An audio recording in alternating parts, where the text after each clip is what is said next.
Welcome to the House Concert Interview. I'm your host, Richard Sherman.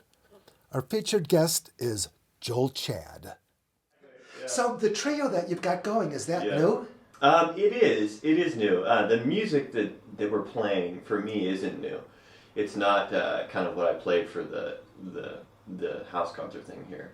So the music that we're playing is actually for based on an old band that I hadn't been for probably 5 years, Trailer 31.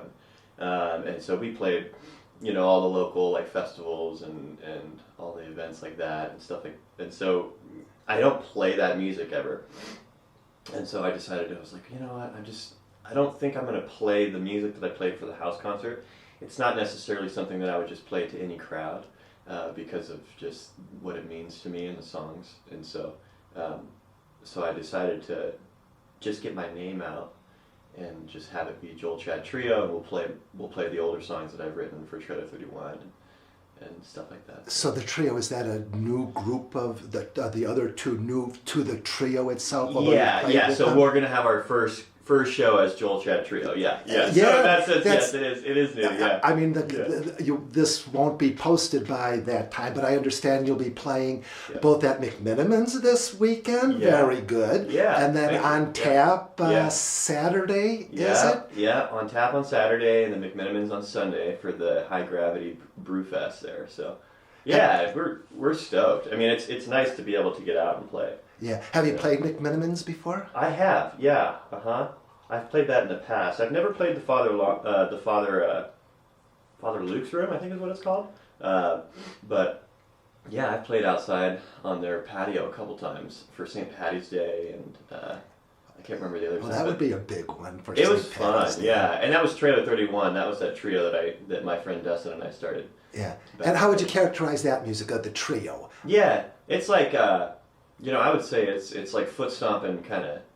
It's not bluegrass, but it's more like old-timey, jammy string music, and it's driving a lot, so it has a lot of rhythm, a lot of energy. And what is it that characterizes it as folk music? Is there a certain style that makes it folk music, or is it the themes that are brought up, a combination of both? What makes it folk music? That's a good question. I've never really thought about what makes it folk music, other than maybe kind of what I'm writing about. More so, I feel like a lot of times it gets pinned as bluegrass if you have a banjo or a fiddle or like an upright bass. And so a lot of times my music would get pinned as bluegrass, even though I'm not like flat picking and playing these kind of traditional bluegrass rhythms necessarily. And so we started coining it as just organ folk, organ folk music. And it's just music that's just, I don't know, touching base on more the lyrics of what we're writing about, whether we're writing about kind of what we're seeing in our own communities, or like the nature, kind of what grabs us and means the most to us, or it's hard. I just try to stray from bluegrass because I just don't want the expectation to be like, oh, it's gonna be bluegrass music, like playing all the classic, ripping bluegrass guitar. Yeah. Do you write the songs then? I do. Yeah. Do the other guys write the songs in the trio? Definitely. Garrett Miller. So both of the guys that are playing with me are in a band called Skillet Head. Yeah, and they're a great group, and all of them are friends of mine. And so Garrett, he's another great songwriter, and he's the banjo player in the Joel Chad Trio, and as well as Skillet Head. And so we're going to bring, I think, a few of his tunes into the mix. But really, kind of the main focus was to bring all these older songs that I've written on the first two albums that Trailer 31 did, bringing those kind of back into the fold. I don't really ever play them that often anymore, so... Yeah. So have you guys been practicing for a spell then? Yeah, totally. When did we practice? We practiced on Tuesday. Today's Thursday, yeah, so Tuesday we just practiced. So we've had 2 practices before, but we've been jamming together for years and playing together just on the side, for fun. And so that makes me curious. With 3, a trio, I get that. What's the difference between calling something, in this case, the Joel Chad Trio, versus a band? is it the instruments that are part of it? Is it the type of music, do you think? Do you have a sense of what prompts you to call it the trio instead of a band? Well, I think the main sense with this was that because we're focusing a lot of the music around the sets that I've created in the past of my own songs, and because I'm really trying to just actively get my name out as a musician and an artist here in Bend, you know, I think that is why we called it the trio. You know, because it's been, my music has been under the name of like Trailer 31 for years prior to this, you know, and so I think it was just trying to create a little bit more awareness of like, hey, Joel Chad, he's the artist that's written these songs, you know, and so and also outside of the trio, I have all my other music that I'm really working on that is much more singer-songwriter focused. It's still going to be very produced with like as far as the band and the scope of the musicians that are going to be a part of that. And that's also just going to be called, you know, Joel Chad Music. There's not going to be a band name to it until I actually become in a group of people where we create music together and we start to focus that in. I think that's then where it'll become the band. Got it. That makes sense. Yeah. So are you actively getting more engaged? I mean, obviously you've been part of the scene for a while with those different bands that you named, or groups that you named, but you're being more assertive or getting out there more? Yeah. How recent is that? I mean, it's recent as in probably like, I mean, my last day, so I've been building guitars and wearing a lot of hats for a company called Thompson Guitars out in Sisters. And so I've been building guitars for them and for Breedlove and Bedell Guitars for 2.5 years prior to that. So I've been building guitars now for probably 7.5 years. And so I just stopped working out at Thompson Guitars and Sisters, I think right at the end of January. And so literally that is kind of when I've just started to create the space. Leading up to that time, I've been like slowly kind of whittling my hours down at the shop and just trying to put my energy all into music and to my own creative endeavors outside of music as well. And so, so it's pretty recent. Yeah, and those endeavors outside of music. Yeah. I understand that you've got a photography studio or a website. What is your website called? It's jchadphotography.com. And then that is something that I've been shooting photography, black and white photography, since I was a young boy. Over in Corvallis, Oregon is where I grew up. And so I moved to Central Oregon in 2006. And so I've always been behind the camera, always loved the landscape. Ansel Adams has always been kind of my go-to idol as far as like looking at his imagery over the years, and so moving here, I definitely kind of got gripped with the colorful scheme at that or landscapes at that time, and it was moving much more digitally at that time as well. And so I kind of dove into that realm, but I'm just recently coming back into a lot more just black and white landscape. And so that's a passion and a pursuit that I've never really kind of given all of my energy to it either. I've had some showings around Bend at the Commons and Velvet and Thump, Dudley's, and just kind of showing some work around. But I also frame those images myself, so I also build picture frames and framing artwork, and I've been doing that for probably 5 years as well. And that prompts my next question, and that is, I understand you're, with building guitars, that's woodwork, but woodwork is also part of your creative endeavors, is it not? Totally, yeah. I mean, it's becoming more so. I've never really been a woodworker necessarily, but I've definitely become very pretty fluent in that trade with certain tasks. You know, building a guitar is a lot different than building a house or even fine furniture at times. You know, and so Yeah, so woodworking is a part, you know. I think the frames just came very naturally to me just because I was wanting to frame my own artwork when I was showing it around Bend for a while.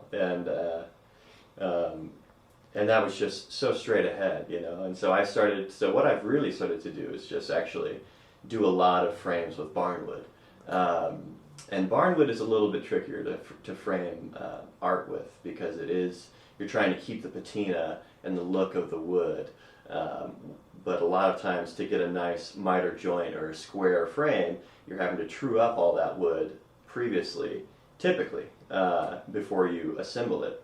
And with the barnwood though, it's like you don't have that option. You really have to kind of work with what you have and try to make it as square as possible and as clean and tight as possible because you just don't want to get rid of that look that's been aged over all the years. And so the barnwood frames is kind of what I've been working with my black and white photography and also with my fiance Sheila Dunn. She's a local artist as well, and I've been framing a lot of her work as well with barnwood. So, do you frame others? I mean, is that done commercially? Yeah, totally. I mean, if someone reaches out to me that they need a frame, I always do that too. So, and that would be at that website if they wanted to reach you? jchadphotography.com. Yep, and that's Chad with 2 D's. Yep. Yeah, and right. so, I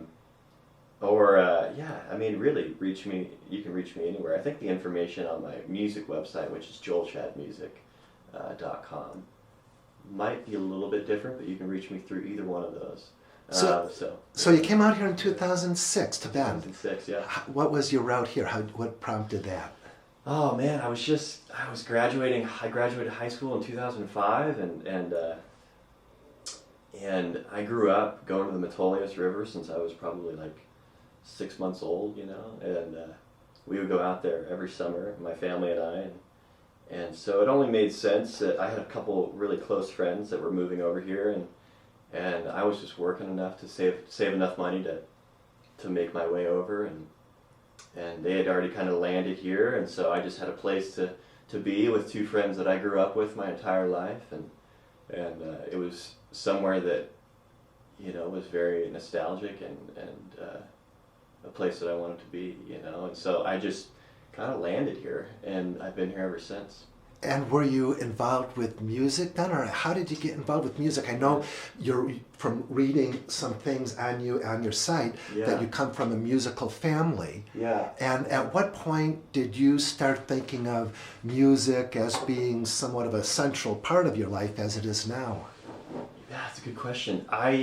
Music for me was,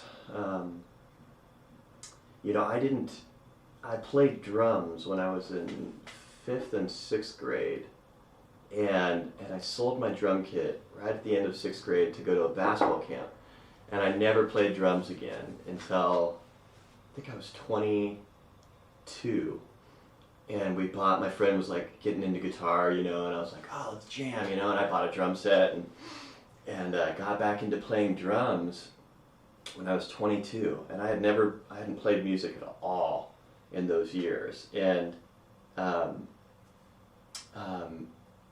grew up going to church at the time with my family, and so we grew up singing a lot.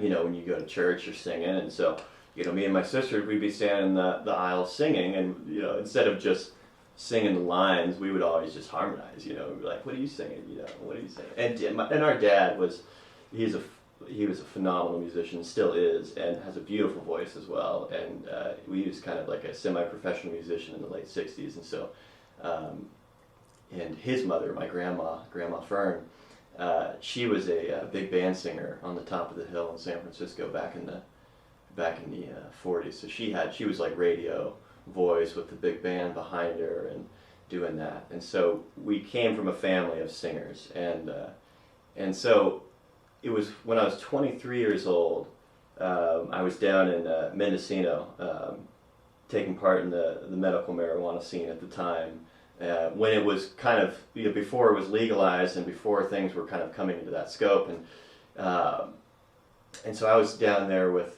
2 of my dear friends at the time, and my mom had given me a guitar before I went down there, and she was like, hey.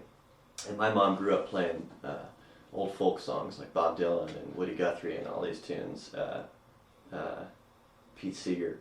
And so she gave me this classical nylon string guitar and a Bob Dylan, or no, not a Bob Dylan book, like a how-to, like instructional book on how to play guitar. Starting with like, you know, like songs like Old Joe Clark and like really, really straight ahead bluegrass tunes, or like just folk songs even too in there. And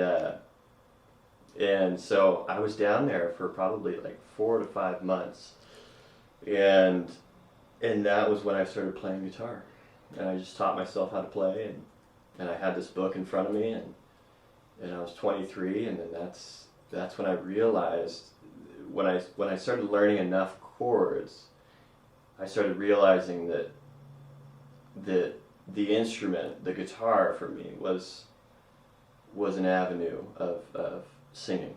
It was a way for me to be able to connect and give me kind of more of a voice, and finding more of a voice, and finding a little bit more of more strength in that than in just the talking voice. More connection with like kind of who I am and what matters to me, and kind of figuring that out through song. And then not only through any song, but then you started writing your own songs. Yeah. And was that just a natural part of learning to play, to communicate? Yeah, it was really quickly. So it was like within the first month of being down there, or 2 months, I just started wanting to write my own music, and just I've always loved to write. My grandfather, on my mom's side, he was a journalist for the Oakland Tribune for his entire career back in the 50s and 60s, and so and I come from a family of writers as well, and so writing has always been something that creative writing has always been a pursuit of mine since I was a young boy. Oh, really? That you've engaged in? Always, yeah. Poetry and just creative writing, yeah, and just kind of so writing has always been a big part. So what it gave me was, it gave me the opportunity to take things that I had written. I've always kept journals, and kind of, and sometimes you keep those journals with the intention of like, oh, I wonder if someone's going to read this someday, and so it gave me the opportunity to start crafting my words a little bit more precisely, and trying to choose those words and then sing them, so yeah.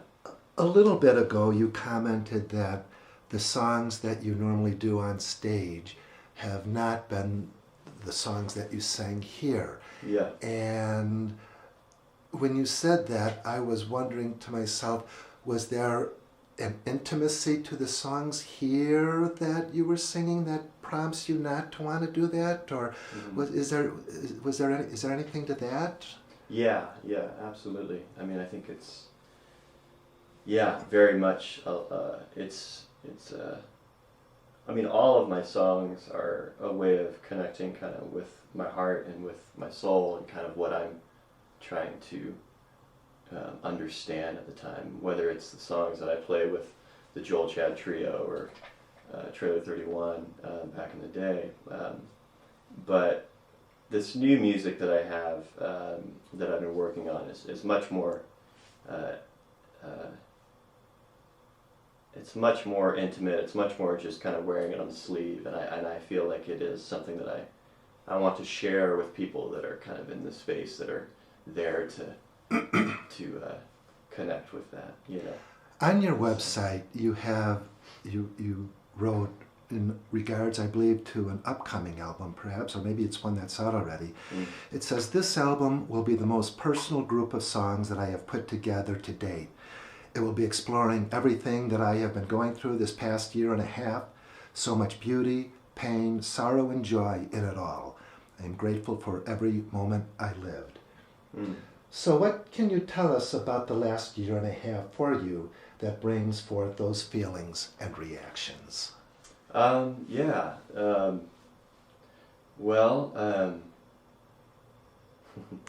that's hard where to start. So most recently, my mother passed away, and so I've been going through understanding a life without her in it, and so that's been a lot, and so that was just about I think close to 8 months ago now that she passed, and so leading up to that time, before she passed away, and I'm grateful for the time that we were able to all share together as a family and be together and have those moments, those final moments together as well. But before that, it would probably be like a year and a half or a year before that, because that was written, yeah, like a year, or that was written, I can't even remember when I wrote that. Yeah. A lot of my past year and a half or 2 years now is kind of a blur. Yeah, a bit of a blur, yeah. And other than these main moments in my life, and but about a year before that, I ended a relationship that was a long-term relationship that was filled with a lot of love and a lot of hope and a lot of dreams that didn't come to fruition, which was for the better for the both of us. And then right on the heels of that, like right into just trying to kind of move out of that space, we started to, my boss and my mentor, Preston Thompson, who started Thompson Guitars, was diagnosed with pancreatic cancer. And so right in that time, I was trying to grab a hold of and understand a life moving forward. And it was exciting, and it was feeling good, and I was coming out of this place a little bit.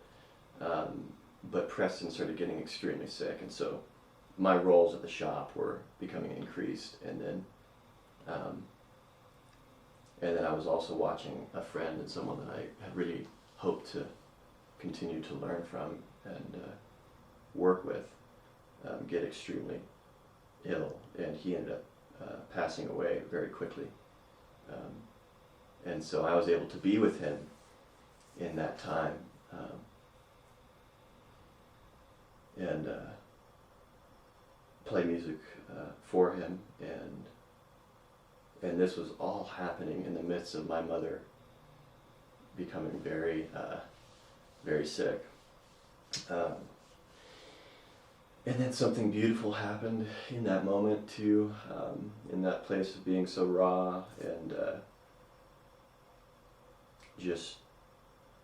I met my life partner and my best friend Sheila, and we connected in an amazing way, and we're getting married now in June, which is crazy. But I was able to. We met each other in this crazy time of our lives, and when we met, I was going through the loss of Preston, and was kind of preparing for the loss of my mother, knowing that it was coming. She was diagnosed with ovarian cancer. She'd been battling it for, by the end, just at 7 years. And so I was kind of understanding death more, and not understanding it, but it was a part of my life a lot, and loss. It was kind of a lot in that time. And so I met Sheila, and she had just been told that her dad didn't have long to live. And so here I was again in this place, and I think I was a support that she needed, and and even though it was like I was going through my own, and I had my own support system, she has her own support system, but I still was like maybe the right person, to like just be able to, be the shoulder to cry on and just be there, which ended up being the case. He passed away. Steve passed away pretty quickly, and they were your mother, her father, young too. Pretty young, yeah. My mom was 70 years old, which I consider young, yeah. And Steve, I can't remember Steve's age off the top. I think he was 72 or 3, I think. And so it was a lot of loss,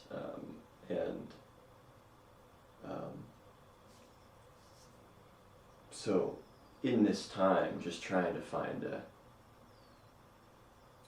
a way to just process that, I just started kind of not necessarily forcing myself, but in a way, kind of, to just write. And just to write, not thinking about song, just writing. And then it just turns into that for me. It turns into song. I'll either come back through it, I'll pull it out, or I'll just take a paragraph of what I've written and just sit down with the instrument and just be there with it, and whether that's a piano or whether that's guitar or if it's just singing. And so that's where a lot of these songs, I think, have come from. And so it's a sensitive place. It's a very thin place, and it's a place that it's special to me, and I don't want to lose that connection with what that means. So I should say, yeah. Absolutely. And now with you're not working at the guitar shop at Thompson, that no doubt gives you more opportunities to be involved in this new direction of your life too. So in certain respects there's a transition going on, nothing all that new perhaps, but able to intensely dig into things that you've now got time for that you hadn't before. Yeah. I mean, that's giving me the ability to give myself to music a lot more than I ever have in the past, which is something that I've always wanted to do.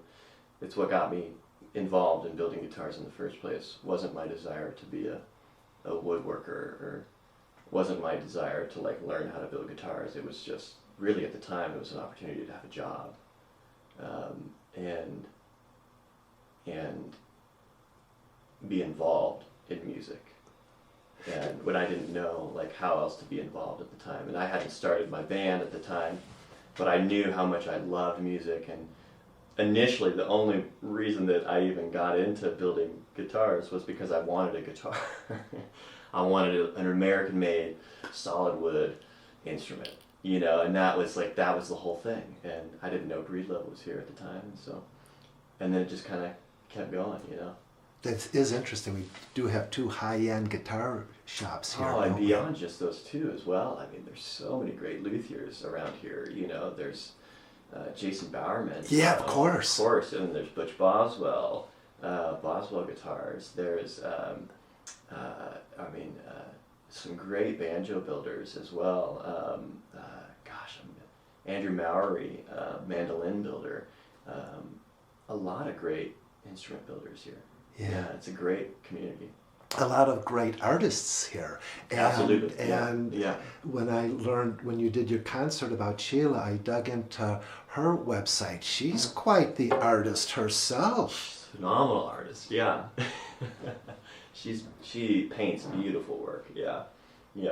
And very, her work is just taking off, which is just so amazing to see and to be a part of as well. So that's another pursuit of ours. Is we have a studio that we're opening up in Tumalo called the Sound and Color Studio. And so it's a place for me to have access to my music, to be able to just have a place where there's no neighbors on the walls, and I can just sit with my music and I can work. It's a place to do instrument repair. It's a place to print my photographs for black and white photography. We have our large format printer there to print Sheila's work. It's also a gallery for Sheila's work as well. And so it's all coming to fruition there, slowly in these times, but yeah. But you say her work is fairly recently really taking off then? I would say, well, she's been pursuing it now. She's been pursuing her art since she was... in college. In college and before. Yeah, exactly. And so she's always pursued it. And then I think it would be now probably like 3.5 years she's given herself completely to her work.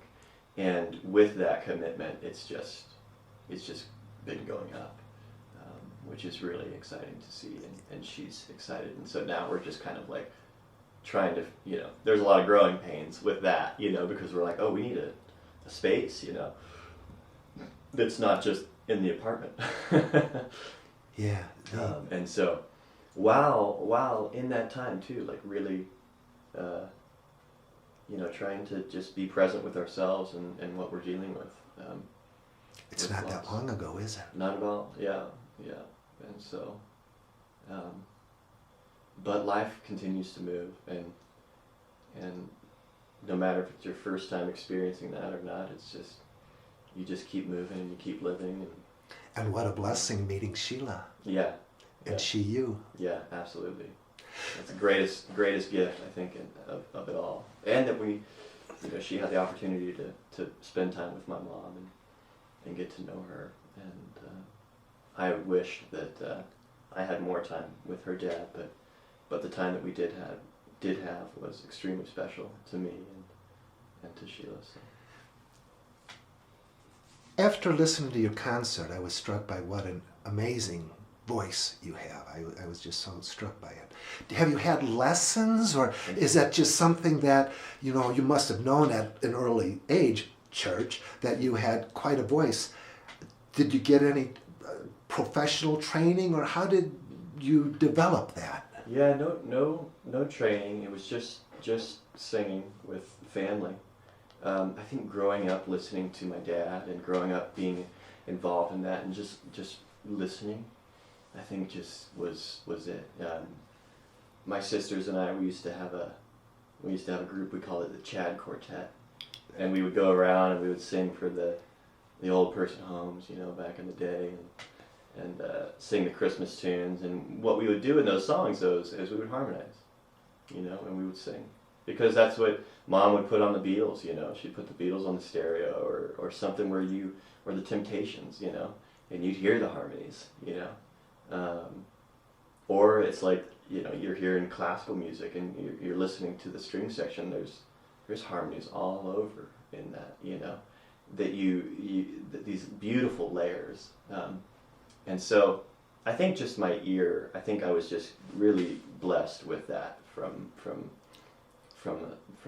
the start. And so, well, you had the genes for it, didn't you? You come by it honestly with your family background. Yeah, and that's something I think it was just I've just been really tapping into that more. I feel like just understanding that this is a gift that is just in my blood, and I am unbelievably grateful for that, and I love to share it, and I think that's what my goal is to be able to share that. So. And now with the opportunities that you have, you'll be in a position to be doing that in a more deliberate, focused way, right? I'm so excited about that. Yeah. Yeah, good. Yeah. So if you were to be thinking a year, 2 years from now, if certain things worked out in the way that you would like, what might that vision be like 2 years from now, 3 years from now? Oh man, 2 or 3 years from now, we'll probably have like a little one running around, maybe. I bet I'll have a good voice. Yeah, right. We'll see. Yeah, I hope so. But yeah, that that's on the horizon. For us is to be able to share a family together, and I think that's kind of and outside of that, to just continue to give ourselves the opportunity to express ourselves through our art. When I say our, it's just Sheila and I, you know, and to be able to continue to tap into that and to just share art and what we have. I think that would be my ultimate goal, is to just be able to, even with being a father or having kids, which I have no clue, you know, other than the people that I've been around seeing that. I know it's a whole shift. I know it'll affect the time that I have to put toward it, but maybe it'll make me more deliberate. Maybe it'll make me more focused with my time. I don't know. Yeah. You know? So yeah. With your music, Yeah. do you plan on doing any like touring or taking gigs outside of the area then too? Is I that would something? love to. Yeah, I think that's definitely the focus with the album that I'm releasing right now is or in process of recording right now, is to be able to share the music outside of Bend and in Bend as well, at the kind of the appropriate venues for it. I feel like, you know, and so it would definitely be a goal to be, you know, in a few years from now, be able to go to Portland or beyond that and to share the music, and I think it's, you know, it's amazing to have the support of a partner that's right there with that, you know, and so yeah, it's just to kind of share the music as much as I can and continue to be able to create and make space for that, because all of that takes energy and it takes time and it takes like being there in the moment when it strikes at times, you know, and so you just have to make the space for that, which isn't easy, and I feel so fortunate to be able to have that opportunity, you know, so. Yeah. Yeah. And as you say, Sheila, she gets that, doesn't she? Yeah. Very Yeah. neat. Yeah. Well, I look forward to be seeing you, your groups, however that might play out, Yes. in the local community. I'll be keeping an eye out, as I am already, for your performing. Sweet. As I say, this Saturday at McMiniman's, and then on tap, or this weekend. Or Saturday at On Tap and Sunday at McMiniman's. Yeah. Yeah, cool. Well, yeah. and more very soon. Very no doubt. much. Yeah. Well, thanks, Joel. I really appreciate your doing the concert. Appreciate certainly the interview, and look forward to be hearing you both live and on record in the not too distant future. Thank you, Richard. All right.